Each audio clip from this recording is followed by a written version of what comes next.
தளபதி விஜய் கேரளா ட்ரிவாண்ட்ரம் ஏர்போர்ட்டுக்கு போயிருக்காரு 2 நாளைக்கு முன்னாடி. எலெக்ஷன் கேம்பெயினிங்கெல்லாம் போவாரா அப்படின்னு தெரியல. அவருடைய கார் மேலே எத்தனை பேர் போய் விழுறானுங்க பாருங்க. அப்படியே விழுந்து கடைசியில் வந்து அந்த காருடைய கதவெல்லாம் ஏட்டி உதச்சி ஏதோ பண்ணி கதவெல்லாம் நசுங்கி போய் கண்ணாடியெல்லாம் உடஞ்சி வேறு லெவலில் டேமேஜ் பண்ணிட்டாருங்க.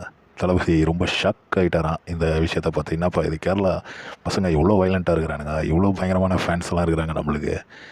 இவர் கேரளா வராருன்றது எப்படி அங்கத்தி பசங்களுக்கு தெரிஞ்சுது அப்படின்றது தான் முதல் கேள்வி. இதெல்லாம் வந்து ப்ராபகேண்டா தான் அப்படின்றது தான் இன்னொரு விஷயம். மக்கள் பேசிக்கிறது என்னென்னா, கொஞ்சம் அறிவு இருக்கவங்க அப்படி தான் பேசிப்பாங்க. நம்ம இதை பார்க்கும்போது நினைப்போம், இவருக்கு பார்ப்பா எவ்வளோ பாப்புலாரிட்டி, இவர் கேரளா ஏர்போர்ட்டில் இறங்குறதுக்கும் வெளியே போகிறதுக்கும் 1 மணி நேரம் போதும். இவர் வராருன்னா இவர் வந்து ஒரு 1 ஹவரில் அப்படியே வெளியே போயிடலாம், யாருக்கும் தெரியாமல் சீக்கிரட்டாக வந்தால். இதுதான் அந்த காருடைய கதவு எப்படி உடஞ்சிருக்கு பார்த்தீங்களா.